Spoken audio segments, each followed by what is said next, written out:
I'd like to welcome everyone. This is probably the first time I've done anything like this, so forgive me. This is all candid. No scripts here. I'm Super Fluidity, and I'd like to do a demonstration on the proper way to fly a P-51. Really, it applies to all energy fighters, but especially the P-51. You break the rules and, well, you die. Okay, so the basics. Energy fighters. Really all airplanes in War Thunder. The big rule is, if you have an altitude advantage, you win. So the key here is that at the beginning of any battle is climb as high as you can and force your opponents below you. I mean, I know it goes without saying, it might sound redundant to some, but it really, it's a difference between winning and losing. Now, unlike most Allied teams, I have one that seems to know this, minus a Tempest downstairs, but these guys are all climbing. The two Bearcats are going to be able to control quite a bit of the air if they keep their ascent. So, the P-51, a lot of people complain about this plane. I could fully understand why. It's a little clunky if it doesn't have energy, and it doesn't really have knockdown power. The 650 cals, they're the same as the ones on the Kitty Hawk at Tier 5. So I could understand people's frustrations with it, but its strengths are its speed and its high altitude capability. So we need to play this plane to its strengths and be patient. The most important thing is not diving down with fighters. That's a common mistake I see all the time. You do a couple of, you hit a fighter a couple of times, and your inclination when they dive away is to chase them. Unfortunately, that is the wrong thing to do. To hit them, and if they dive down, your mission is accomplished. What you essentially did was you forced them down, and that's exactly what your job is. If you get the kill, that's great. If you don't, well, that's just a bonus. If you don't get it, it's not a big deal. Someone else will. In this case, it looks like these guys are actually playing it right, and this is a rarity, folks. Anyone who plays War Thunder knows that this never happens, ever. The Allied teams are notorious for mowing the lawn, but I'll keep my own personal complaints to myself. So, currently, if I maintain my course, I should be equal to at least one of these 109s in altitude when I reach them, and above the rest, so that's great. So, let's choose our targets. I'm going to probably go for this 190 for a few reasons. One, he's alone, and two, he's very close to me. I could probably get away with bouncing him and then regaining my altitude before another fighter comes to target me.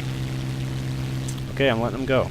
This is exactly what I'm talking about. He could be an easy target if I chase him, but he's diving down fast, so I'm letting him go. I don't want to give up my energy and altitude advantage here.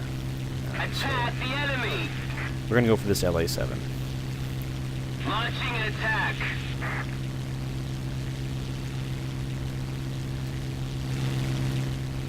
Now, LA-7s in this game, and the LA-5s especially, used to be extremely UFO-ish.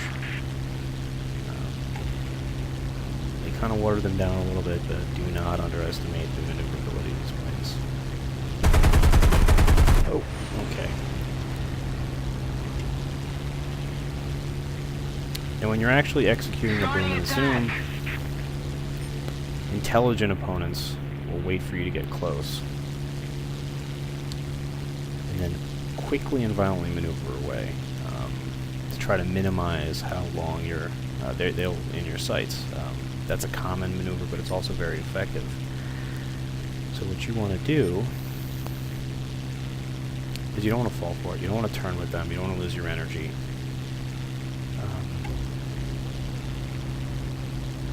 There we go. Simple evasion. Commencing attack. Sorry. When you're up against a 109K, it's easy to lose track of your thoughts. This guy might have it. Attacking. No. Okay. So look, I'm not going to turn fight this guy, especially with less than 200 miles an hour of energy. So I'm going to just turn and run. If he attempts to follow me, I may be able to get an advantage. It really depends on the difference in our energy. Yeah, it seems like oh, he's going for 2 allies. Again, almost never does this almost never happens with the allies. We almost never help each other. It's sad, it's true. That's just how it is. Let's try to clean this guy up.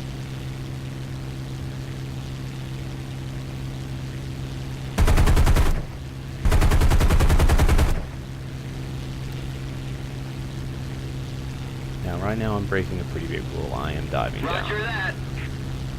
In this case, shooting down a 109K is worth it. Pretty much I am away from everything else. So I could probably get away with it, no problem. But I might eat my words in a second.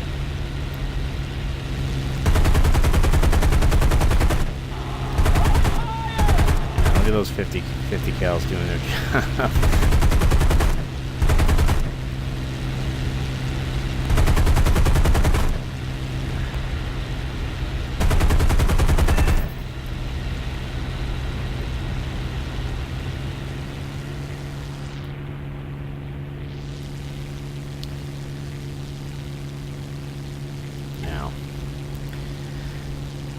Gentlemen, see if we get this guy in a better angle.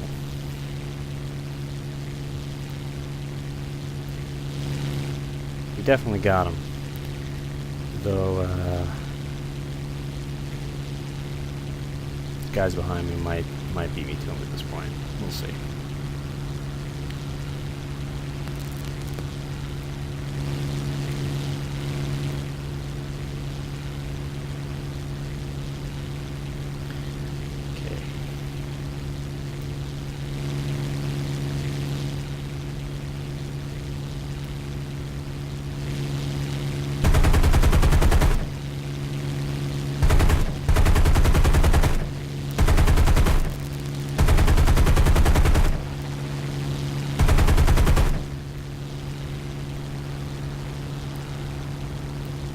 Normally, bad idea going over the enemy airfield, but sorry, hate the Germans.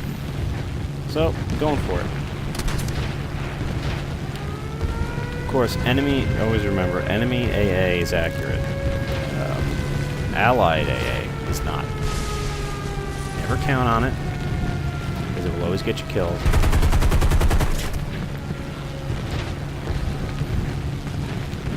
Now, let's admire how little damage my hits do.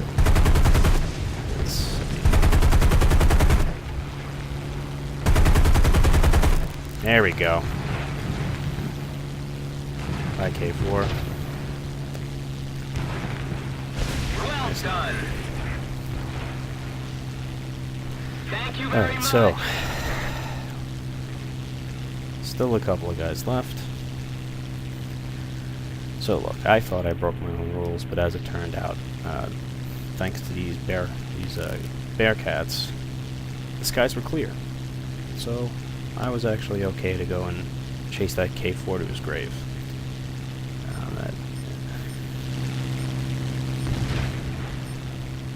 Alright, since it looks like I have a long flight ahead of me to the next enemy, I think we're just going to end the video here. But remember, if you're going to fly an energy fighter, especially the P-51, because you didn't get a chance to witness it in this game, I didn't get hit, but the P-51 is fragile. It is very fragile. The engine especially, it likes to turn red, black, blue. It doesn't like to run. It takes a couple of hits, and that's it. You have a couple of minutes of gliding time before you are toast.